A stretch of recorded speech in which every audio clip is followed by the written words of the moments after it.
Muchas gracias, Armando, por la presentación y me da mucho gusto estar con todos ustedes para dar este tema que no quiero enfocarlo al aspecto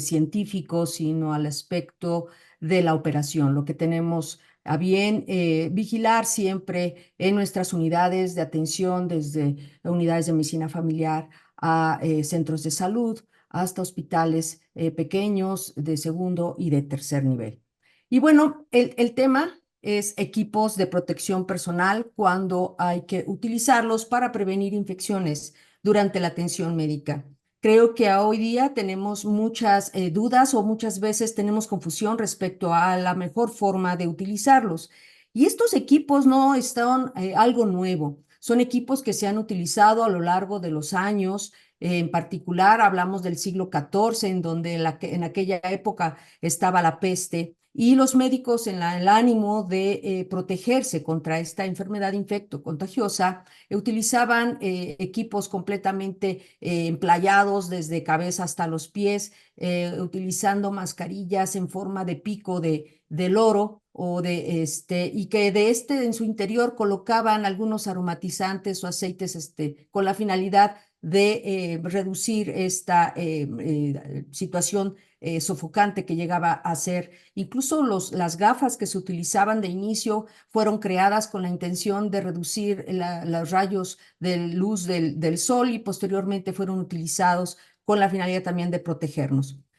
Cuando hablamos de los guantes, pues realmente los guantes de inicio también fueron creados hace muchos años por el cirujano William Stewart Halson. Esta historia es muy bonita porque estos guantes fueron creados para su novia, que era enfermera y que lo ayudaba en los procedimientos quirúrgicos para que evitara contaminarse o ensuciar sus manos durante el proceso en donde ella gentilmente la ayudaba. De igual forma, él fue quien creó de inicio esas batas que se utilizaban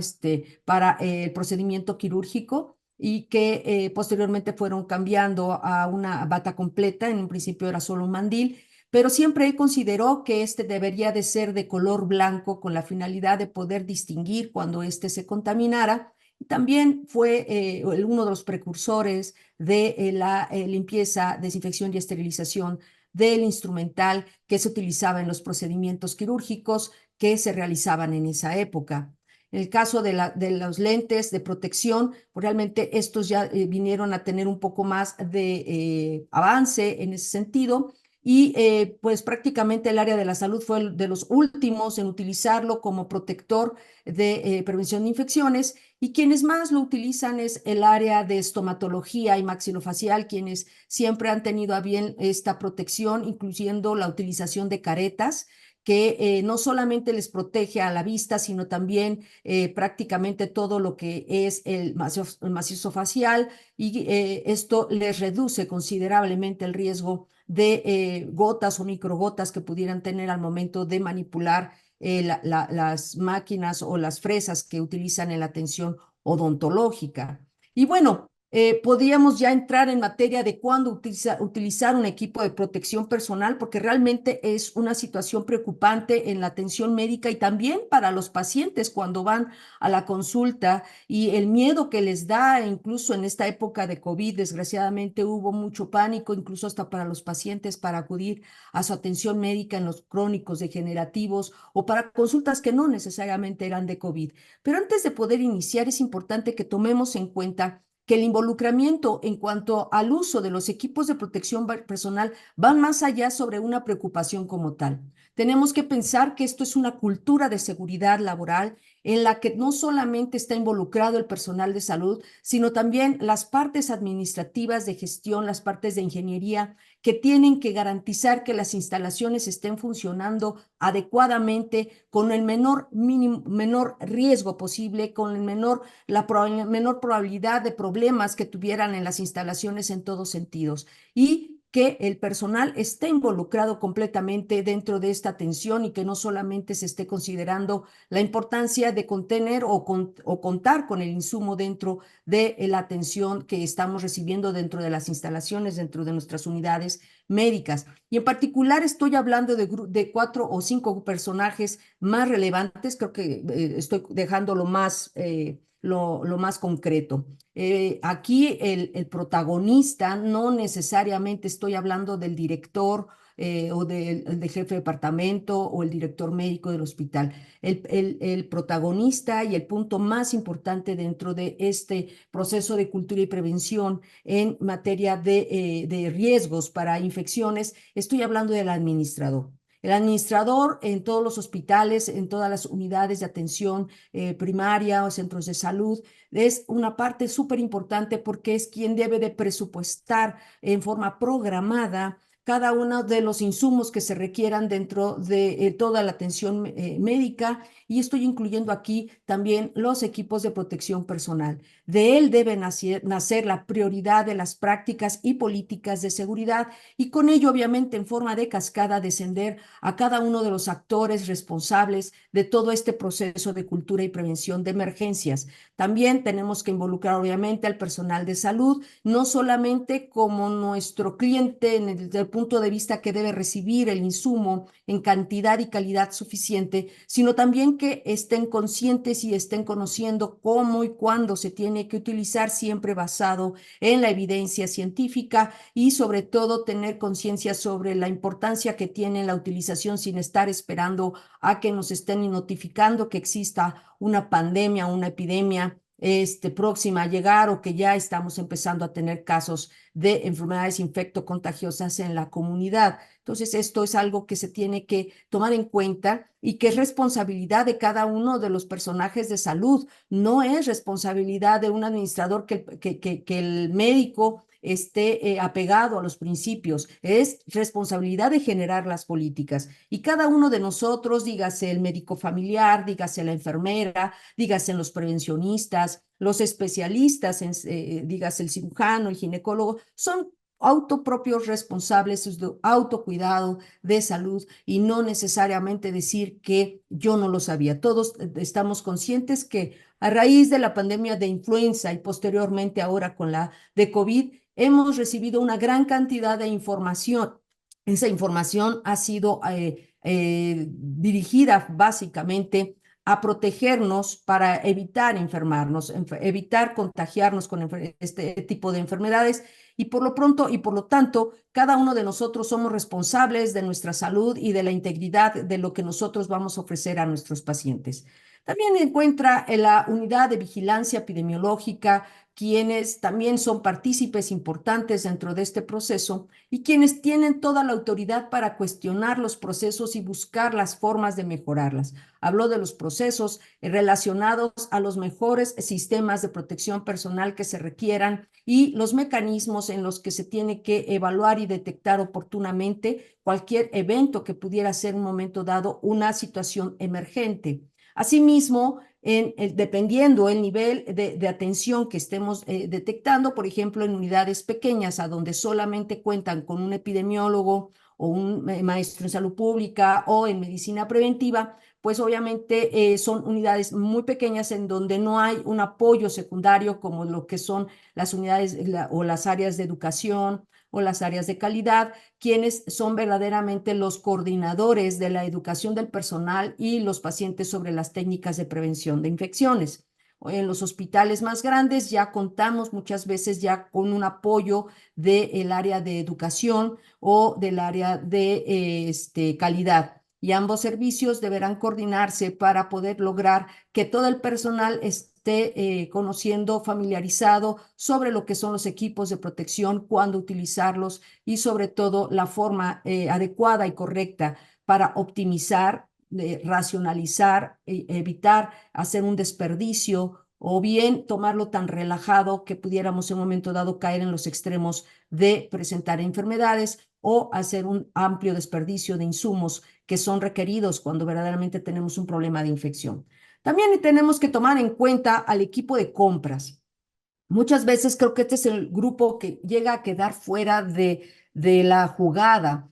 Siempre creemos que el administrador es el responsable de todo esto y muchas veces, tanto a nivel delegacional, jurisdiccional, tenemos que considerar que existe un área de compras. Estas áreas son responsables de las licitaciones y de las contrataciones de los servicios. Y estos deben de tomar en cuenta no solamente el contratar un servicio, sino también evaluar la calidad de ese servicio. Digamos, por ejemplo, los servicios de sanitización de algunos hospitales o unidades médicas a donde se determina o se consideran puntos muy, muy importantes que deben de ser superados y siempre coacheados por el área de epidemiología para tener una atención de ese servicio integral o de esa compra de equipamiento o insumos que cumplan con las especificaciones y las características de nuestras unidades hospitalarias o de nuestras unidades de atención primaria, dígase consultorios, dígase unidades de medicina familiar o centros de salud. También es importante que dentro de esta área de compras o el homólogo de compras que pudiera ser conocido como el de abasto, sea responsable también en la adquisición de productos de la mejor calidad. Desgraciadamente, hablar de calidad es hablar de mayores costos, pero hay que tomar en cuenta que muchas veces la baja calidad de los insumos hace que estos se estén consumiendo en mayor cantidad por lo mismo de su baja calidad, y esto hace que un insumo que pudo haberse utilizado en toda una jornada se triplique o cuatruplique. Vamos a hablar, por ejemplo, de mascarillas triple capa o cubrebocas, como ustedes vulgarmente se conocen, de triple capa y que muchas veces nos compran esos de doble capa, algunos les llaman cubrebocas de cebolla, ¿no? De cáscara de cebolla, pues son transparentes. Y lo único que están logrando es que sea una mascarilla que va a estarse mojando constantemente y hay que estárselo cambiando. Y en vez de utilizar uno por trabajador, podemos llegar a utilizar 3 o 4 veces más la cantidad de este tipo de materiales, todo porque son materiales de muy baja calidad. Entonces hay que tomar en cuenta siempre el asesoramiento sobre el uso,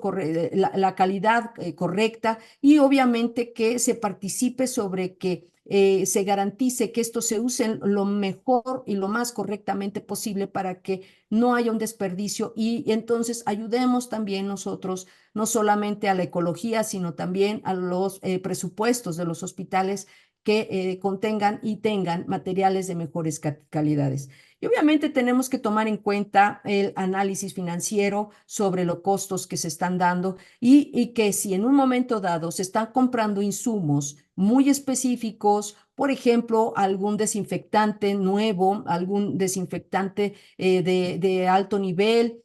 sobre todo para las áreas críticas, pues una de dos, si se va a hacer como un servicio integral, esto es que el proveedor va también a poner su personal, o bien solicitar el entrenamiento adecuado del personal de limpieza o a quien le corresponda para que la utilización de esos insumos sean de forma adecuada. Es de llamar la atención que, por ejemplo, en algunas unidades, cuando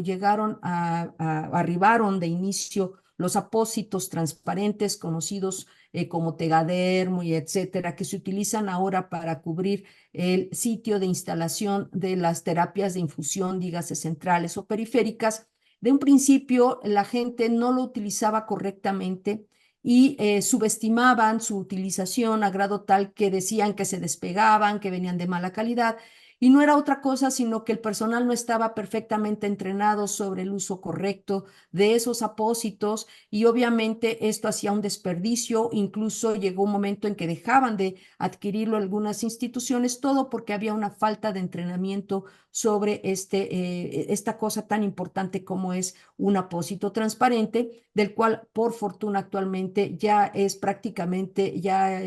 adquirido por todas las instituciones en todos los niveles de atención en donde se requiera la aplicación de una terapia de infusión. Entonces, todo esto es bien importante que nosotros lo tomemos en cuenta antes de querer pensar cuál es el equipo de protección personal que requerimos. Y aquí me quiero atorar un poquito más sobre lo que sería la reserva estratégica. Creo que todos tenemos que tomar en cuenta que una de las enseñanzas que nos dejó la pandemia de COVID es que muchas instituciones y en particular muchas unidades médicas no contaban con una reserva estratégica y empezaron a llegar los casos y no tenían equipos de protección personal. Yo siempre me pregunté en esa época que tuve la fortuna de estar en las oficinas centrales del IMSS participando como coordinador médico, yo siempre me preguntaba por qué la gente exigía en una forma imperativa sobre esto la utilización de los gogles y que no tenían goles y no tenían N95. En particular hablo de los hospitales de alta especialidad en aquel tiempo, que era el área donde yo estaba. A mí me llama mucho la atención porque si bien esta era una enfermedad que nos causó mucha preocupación porque no sabíamos con precisión cuál era el mecanismo de transmisión, también era cierto que en los hospitales de alta especialidad se seguían atendiendo y anterior al COVID estábamos atendiendo tuberculosis, estábamos atendiendo varicela, herpes, algunos incluso atendían pacientes con priones, en fin, una cantidad de enfermedades altamente contagiosas que estábamos atendiendo y la pregunta era cómo estaban atendiendo esos pacientes, porque esos pacientes también requería que nosotros tuviéramos un equipo de protección personal, teníamos que utilizar gogles, N95, bata, guantes, etcétera, y entonces era la pregunta que hacíamos, ¿qué entonces tenían para poder atender ese tipo de pacientes? Entonces, finalmente, creo que aquí lo más relevante y la experiencia que nos debe quedar es que no teníamos una reserva estratégica y que ahora las unidades médicas son responsables de contar con esta y que a nivel central pues estará atendiendo cuando las necesidades así sean y justificadas, obviamente. Entonces, tenemos que tomar en cuenta de aquí en adelante que todos los centros de salud, unidades de medicina familiar, unidades de diálisis y hemodiálisis ambulatorias, hospitales de subzona, hospitales de cirugía ambulatoria de segundo y tercer nivel de alta especialidad y los institutos deben de tener la certeza de contar con una reserva estratégica. Obviamente esto debe de estar amparado por la organización que se dé tanto del almacén como el área de abasto o compras, como obviamente tutelada por las políticas establecidas por el administrador de cada una de estas unidades. Hay que verificarlos. Nosotros como prevencionistas tenemos que prever y estar ciertos y seguros que al menos en el hospital tenemos una reserva de mascarillas triple capa, de mascarilla N95, batas, guantes, caretas y gogles. ¿Cuántos? Bueno, pues dependiendo del impacto que ustedes tuvieron con la experiencia del COVID, con la experiencia de la influenza, incluso con la experiencia de monkeypox que recientemente tuvimos, pues hay que ir viendo cuánto fue, cuál fue la frecuencia de casos, cuál es la población que tenemos amparada y muchas otras cosas que vamos a ver un poquito más adelante sobre esto para poder ir proyectando cuál es la reserva estratégica que tendríamos que estar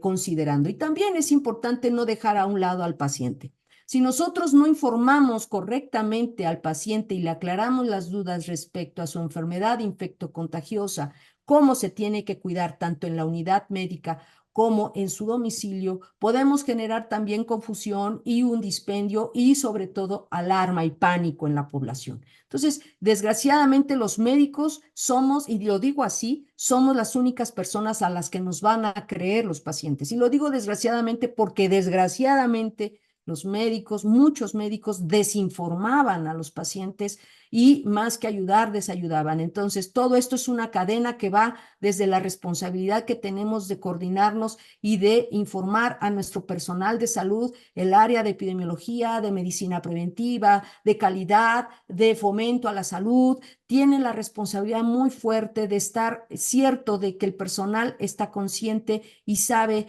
cómo se tienen que utilizar los equipos y cuándo se tienen que utilizar. Enfoquémonos entonces ahora sobre dos grupos importantes. Estoy hablando del personal de salud y los pacientes, que serán principalmente los que tendrán el conocimiento de cuáles son los equipos de protección personal que se requieren y cuándo utilizarlos. Entonces, si nos seguimos trabajando en una unidad de medicina familiar o centro de salud, o bien estamos dentro de un instituto o un hospital de alta especialidad, tenemos que considerar el medio ambiente de la atención cotidiana, en dónde estamos plantados. antes de querer tomar cualquier decisión,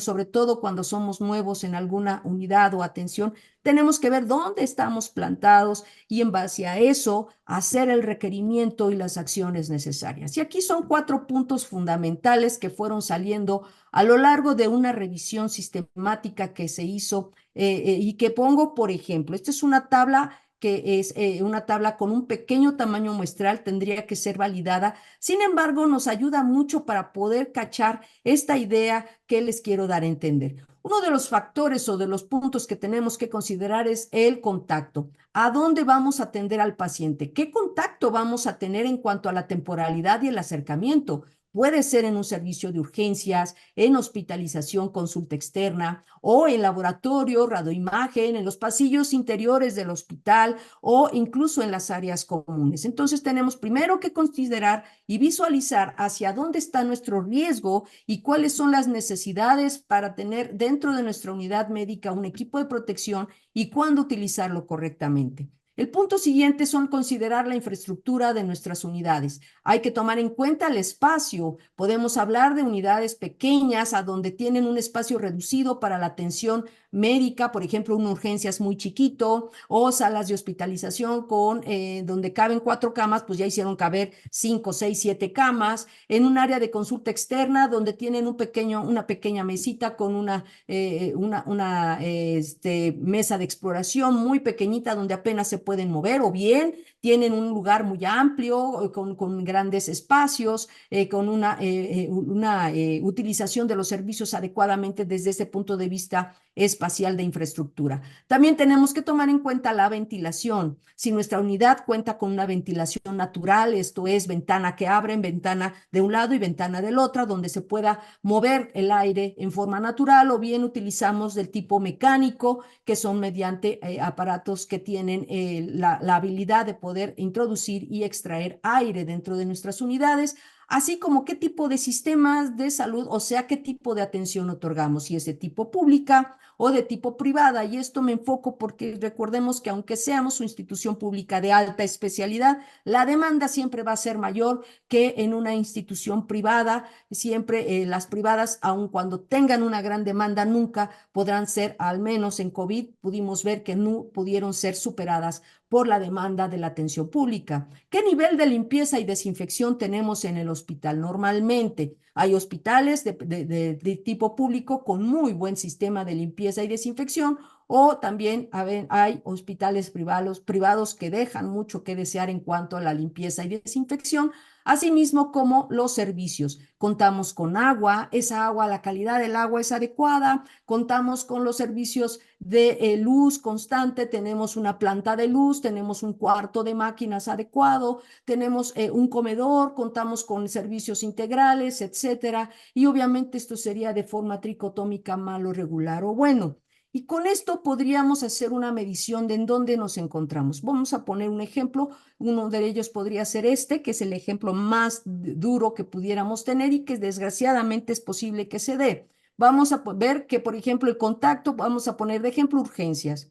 Es una urgencias con un espacio reducido, que no tiene ventilación, de una institución pública con buena limpieza y con un buen servicio. Si fuera malo, todavía saldría la calificación en 65, que sería el valor máximo, y por lo tanto tenemos un medio ambiente de atención cotidiana muy alto, al menos en el servicio de urgencias de este servicio público. Y por lo tanto, la probabilidad de una infección, de una enfermedad infectocontagiosa es mucho mayor cuando nosotros estamos atendiendo a un paciente en estos servicios. Si nosotros cambiamos la jugada y entonces nos vamos a un servicio de urgencias igual, pero da la casualidad que tenemos un espacio amplio, hay ventilación, y bueno, pues entonces el riesgo sigue siendo alto, ya no tan alto, pero hay que tomar en cuenta que estamos todavía en un servicio de urgencias donde el estrecho contacto con el paciente es constante, donde los servicios públicos incluso hacen una alta demanda de pacientes. Esto es un movimiento de población muy alto, un estrecho movimiento con la gente, dígase compañeros de trabajo, o con el paciente o con el familiar. O sea, el riesgo sigue siendo alto. Si nosotros nos vamos a la consulta externa, recordemos que ahí de alguna forma puede ser que la exposición sea un poco menor solamente en la exploración y quizás cuando estamos en el interrogatorio del paciente pudiera ser que hay una distancia aproximadamente de unos 80 a 1 metro entre el escritorio y el paciente y eso nos podría dar cierta ventaja. Sin embargo, sigue siendo un resultado medio, sobre todo considerando que en los servicios públicos la atención es bastante amplia. Estamos hablando de que hay unidades de medicina familiar con un promedio de consulta por jornada de 30 a 35 y si es que a lo mejor me he quedado corta, pues es posible, digo, yo tenía esa cantidad de consulta cuando estaba yo en el Estado de México, era una demanda muy alta, por ello así lo comento. Y si nos vamos a las áreas comunes, el problema quizás aquí de las áreas comunes es que no estoy dejando al servicio público, o sea, estamos hablando de una institución pública y uno diría, bueno, estoy afuera, estoy en los pasillos de afuera del hospital, entonces mi riesgo es menor, pues no, todavía no es menor, porque da la casualidad de que estamos hablando de una institución pública donde la demanda de población, el movimiento de los pacientes y familiares es mayor que incluso un servicio privado. Vean ustedes cuando yo cambio a un servicio privado donde estamos en unos jardines amplios, ventilados, con una buena limpieza y un buen servicio, pues obviamente el riesgo sí ahora es bajo. Entonces, de esta forma, lo que quiero darles a entender es que es bien importante tomar en cuenta en dónde nos localizamos físicamente, dónde estamos adscritos, qué es lo que vamos a realizar, ir a dar una interconsulta a urgencias, o bien solamente el compañero va a tomar una muestra de sangre en el laboratorio, o vamos a dar consulta, vamos a aplicar una vacuna, o solamente vamos a hacer un pequeño interrogatorio en la sala de hospitalización. Por ello es importante tomar en cuenta el medio ambiente de la atención primaria como una fuente de infección. Y esto es porque generalmente hay 4 puntos importantes que López Herrero en una publicación del 2014 hizo referencia sobre la importancia de 4 puntos o 4 factores relacionados a la transmisión de enfermedades infectocontagiosas, que es el aire, superficies, soluciones e instrumentos, así como agua y comida. He de enfocarme ahora sobre todo considerando que existen equipos de protección personal para el área aérea y de contacto. Como tal, entonces me voy a enfocar sobre todo a este punto fundamental. En el caso de la transmisión por aire, pues obviamente esto va a ser en base a aerosoles. Los aerosoles pueden ser pequeños o pueden ser un poco más grandes, pero finalmente es difícil poderlos visualizar en cuanto a su movimiento cuando nosotros estamos hablando o platicando o cantando o gritando o estornudando delante de una persona que esté cerca de nosotros. Y desde el punto de vista de contacto hay que tomar en cuenta que existen 2 tipos, que sería la indirecta, esto es con tocar las superficies, así como de forma indirecta, que es cuando estamos tocando, directa, perdón, cuando estamos tocando al paciente, que es hacer una exploración física. Por lo tanto, el mecanismo es muy simple, desde un paciente infectado o colonizado o un trabajador de la salud que está infectado o colonizado y que tendrá a bien 3 formas muy fáciles de poder llegar a un paciente susceptible, que puede ser desde las superficies inanimadas a bien la adquisición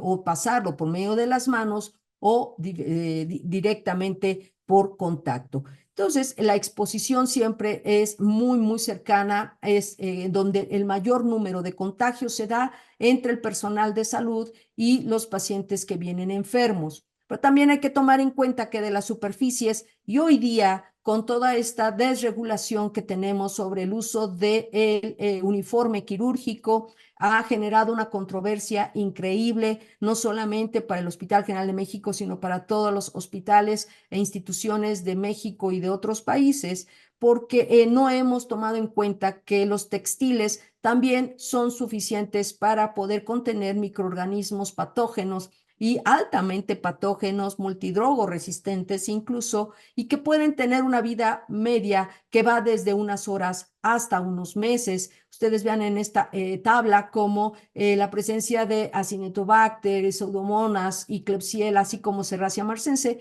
puede quedarse hasta más de 3 a 4 meses asimismo como el Clostridium difficile, que es uno de los problemas más importantes en hospitales, sobre todo en hospitales oncológicos, en hospitales de alta especialidad, donde este microorganismo tiene a bien poder mantenerse durante mucho tiempo en superficies. Y si hablamos de los uniformes, como les mencionaba, ahora hoy día incluso hay uniformes hechos con bambú o estamos utilizando ahora una combinación de poliéster, incluso con polietileno, que le permite si nos cae agua, puede ser repelente al agua y eso obviamente lo hace más fácil o menos probable que se pueda ensuciar durante la atención médica. Bueno, pues esos aún así que tengan esta combinación pueden durar muchos días con el microorganismo en su superficie y si nosotros eso lo utilizamos también para entrar a quirófano o áreas críticas, pues estamos hablando de que somos un fomite muy grande. Yo no digo que no se utilicen estos uniformes en la actividad general, pero sí es importante tomar en cuenta que en las áreas críticas es importantísimo no seguir utilizando ese mismo uniforme ahí y fuera de esos lugares. Entonces, ¿por qué? Pues porque es muy probable que tú estés llevándote microorganismos patógenos de un lugar a otro y generar una contaminación importante en las superficies que tengan exposición o contacto al mismo. Entonces, para poder tener en cuenta cuáles son los equipos de protección que se requieren, es importante recordar la cadena de infección que tantas veces nos enseñaron en la escuela de pregrado y que posteriormente en salud pública, epidemiología y medicina preventiva nos fueron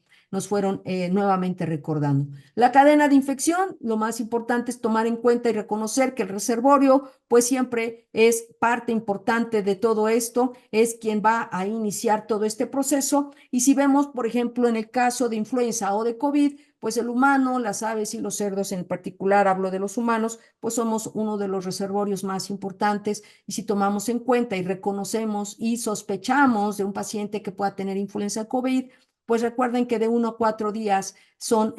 muy probables los mecanismos de incubación y 5 días a partir del inicio del cuadro clínico. En el caso de influenza, es posible que pueda el paciente contagiarnos. Y recuerden que, bueno, en el caso de influenza no solamente es aéreo, también se ha demostrado que tiene cierta facilidad desde el punto de vista de contacto. Para el caso de COVID, hablamos de 3 a 4 días en cuanto a su periodo de incubación, pero en el caso de Omicron, hasta 14 días se ha demostrado que puede ser transmitido por el paciente. El caso de monkeypox y varicela, pues que también el humano es uno de los reservorios y hablamos de periodos de incubación que van de 6 a 21 días y que el periodo de contagio, pero sobre todo con el monkeypox, es hasta que se elimina prácticamente la última costra del cuerpo, no así para la varicela, que es prácticamente en la fase de costra donde la probabilidad de infección es prácticamente nula. Y que, bueno, ambos, sobre todo en varicela, la transmisión también podría ser de tipo aéreo. En cuanto a la gastroenteritis y el grupo de los clostridoides, también tenemos al reservorio humano y también con un periodo de incubación bastante amplio que va desde los 6 horas hasta los 7 días. Y lo más relevante de todo esto es que muchas veces los pacientes o quien no haya adquirido el Clostridium particularmente puede quedarse como portador y esto todavía es más grave cuando tiene exposición con personas inmunocomprometidas. Cuando hablamos de la transmisión por gotas, es bien importante tomar en cuenta que incluso cuando alguien estornuda lejos, hagan un análisis, quién no ha sentido o le ha llegado esa brisa de cuando alguien estornuda. Y sobre todo nos llega el aliento, el olor del aliento de aquella persona que estornudó. Nosotros macroscópicamente podríamos ver algunas gotas que están saliendo y hasta le decimos, oye, estornuda para otro lado o tápate la boca. Pero si nosotros lo viéramos con una cámara especial, podríamos darnos cuenta que aparentemente cayó la saliva al piso, pero en realidad hay muchas partículas que han quedado suspendidas y que pueden ser transmisoras. Si nosotros todavía tuviéramos la posibilidad de verlas en la parte más pequeñita, podríamos observar el mecanismo y la facilidad con la que se pueden diseminar esas micropartículas en el medio ambiente y dependiendo del tamaño de esa partícula es la probabilidad de que se mantengan en esa en ese medio ambiente y obviamente llegar a otra persona o a una superficie que cercana. Incluso con el diálogo mismo, cuando estamos platicando y no utilizamos una barrera como una mascarilla, un cubrebocas, pues también aparentemente creemos que no estamos transmitiendo nada, pero si nosotros tuviéramos un aparato como el que tienen aquí en la pantalla, podríamos observar fácilmente cómo esas partículas pueden llegar fácilmente a la otra persona que estamos interrogando o platicando o conversando, preguntándole desde cuándo está enfermo, qué más le ha pasado, etcétera. Entonces, la verdad es que la transmisión en este tipo aparentemente no lo vemos, pero la realidad es que sabemos muy claramente que una persona puede contagiar a una cantidad importante de personas, sobre todo cuando hablamos de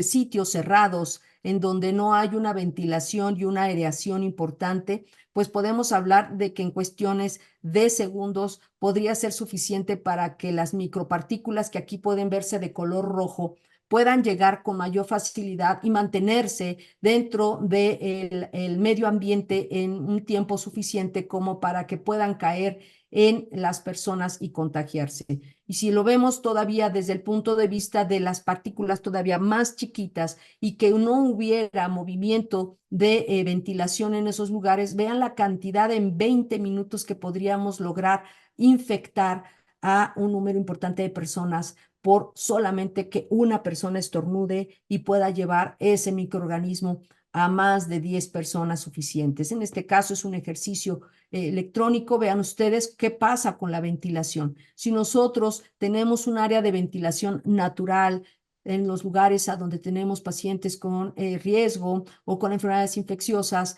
pues vean ustedes qué facilidad tendríamos para poder desplazar esas micropartículas cuando hacemos una ventilación, ya sea natural o mecánica, en los lugares a donde estamos atendiendo a nuestros pacientes. Y si lo vemos desde el punto de vista de la transmisión de contacto,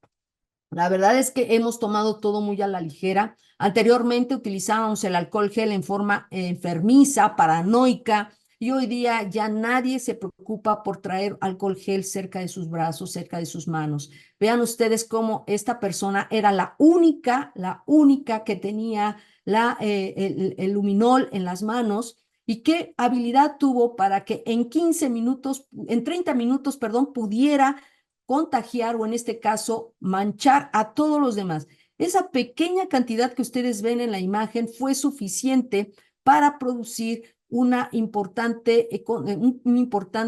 contagio, en este caso, para al menos 10 participantes que estuvieron en ese evento. Vean cómo en los dedos de la persona que está aquí, en la ropa, en la camisa, en las manos, en el plato que tenía el comensal, que ni siquiera era el que tenía el luminol en las manos, fue capaz de poderse transmitir a lo largo de este tiempo. Y entonces tendríamos que tomar en cuenta también las puertas de entrada y de salida. Y bueno, pues no hay vuelta de hoja. Generalmente la puerta de entrada es la misma puerta de salida en su generalidad, hablando de vías respiratorias, de vía orofecal, de vía contacto, que es en este caso las mucosas, a excepción de la vía hematógena. Y entonces, ahora sí, doctora, díganos, ¿cuándo usar el equipo de protección personal?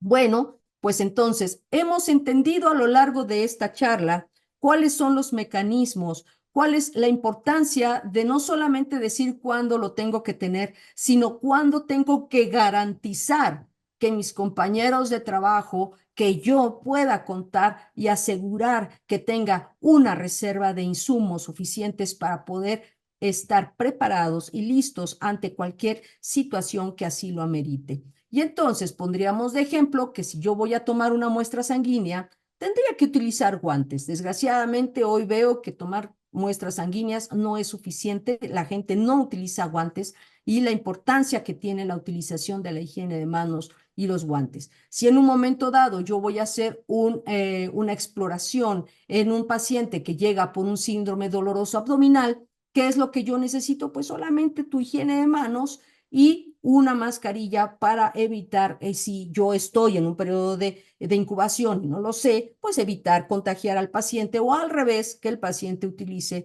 también la protección. Entonces, aquí lo más importante es yo me protejo, el paciente está protegido. Si el paciente está enfermo, yo estoy protegido, entonces él no me va a infectar o el riesgo sería menor. Si estamos hablando de un paciente el cual llega por una fiebre y decaimiento y yo requiero hacer una exploración, pues también sería higiene de manos y una mascarilla para cualquier situación por la cercanía que tendría con el paciente. Si solamente voy a tomar signos vitales, igual higiene y una mascarilla triple capa sería suficiente. Pero si yo voy a evaluar un paciente que ya está intubado por una infección aguda y requiero hacer una aspiración de secreciones, pues ya cambia el escenario. Porque sobre todo en este tipo de imagen que ustedes están viendo, hablo de un sistema abierto de ventilación, de aspiración de secreciones, pues obviamente tendría que utilizar gogles porque yo sé que al momento de meter la sonda voy a generar micropartículas. Tengo que utilizar una bata no estéril para evitar que caigan salpicaduras a mi uniforme o a la ropa que traigo. Voy a utilizar una mascarilla NK95 con la finalidad de garantizar que esas micropartículas que voy a generar en el momento de la aspiración no lleguen a mi aparato respiratorio, así como unos guantes. Pero si yo en un momento dado voy a hacer esa evaluación, perdón, me regresé. Mm, mm, mm. Sí, voy a hacer esa evaluación, pero solamente en un paciente de exploración que no está intubado y solamente voy a hacer la exploración, pues obviamente tendría que utilizar N95, higiene de manos y gogles. ¿Por qué? Porque ya sé que trae una infección respiratoria aguda. Aún no sé de qué se trata. No me han dicho si es un COVID o una influenza la que se sospecha, o es un simple resfriado, o es un adenovirus que también da mucha lata, que producen esa tos perrona que le llaman. Bueno, pues entonces yo tendría que utilizar los gogles y una mascarilla para evitar una infección. Si es un interrogatorio, pues podría utilizar ya sea la N95 o la mascarilla triple capa, que utilizando correctamente una triple capa es igual de eficiente para este tipo de situaciones que si utilizara una KN95. Si yo ya sé que es un paciente que viene con el diagnóstico de presunción de influenza y que viene con el antecedente de haber viajado a los Estados Unidos y que sospecha influenza H5N2, bueno, pues entonces tendré que utilizar una mascarilla N95, gogles e higiene de manos. Entonces estoy cambiando el escenario y ahora solo lo voy a interrogar. Ah, bueno, entonces ya no necesito los gogles, solamente una mascarilla porque solamente me voy a acercar no voy a estar muy cerca del paciente y solamente voy a hacer algunas preguntas. Vean ustedes cómo cambia el escenario, aun cuando es el mismo diagnóstico, nos cambia completamente dependiendo lo que vamos a realizar. Si es una enfermedad del tipo de contacto, como en el caso de condilomas o monkeypox, pues tendré que utilizar y voy a hacer una exploración, higiene de manos, guantes y una bata.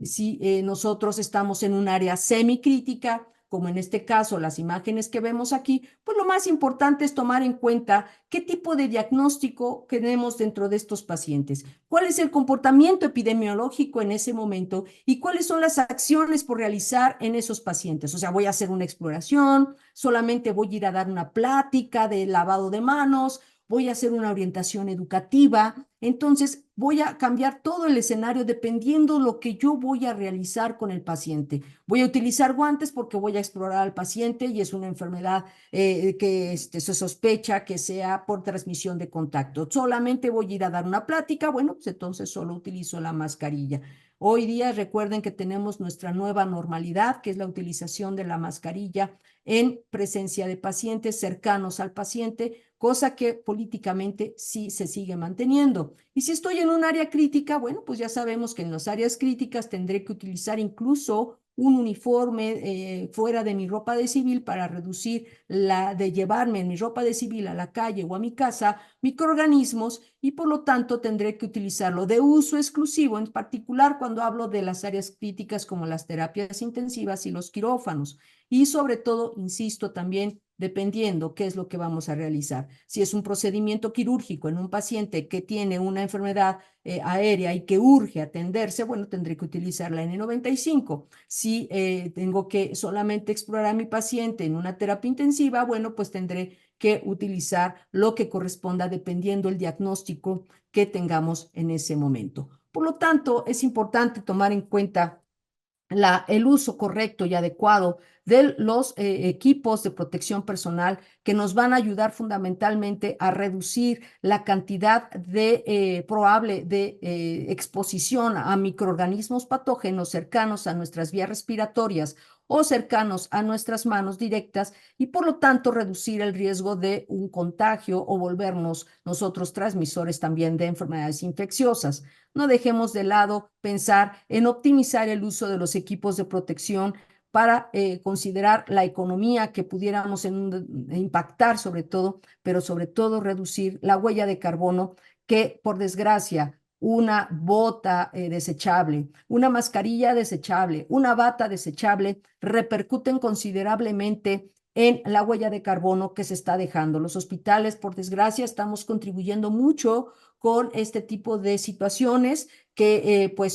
son un punto que tenemos que empezar a trabajar, sobre todo los que nos dedicamos a la salud pública, a la prevención de infecciones,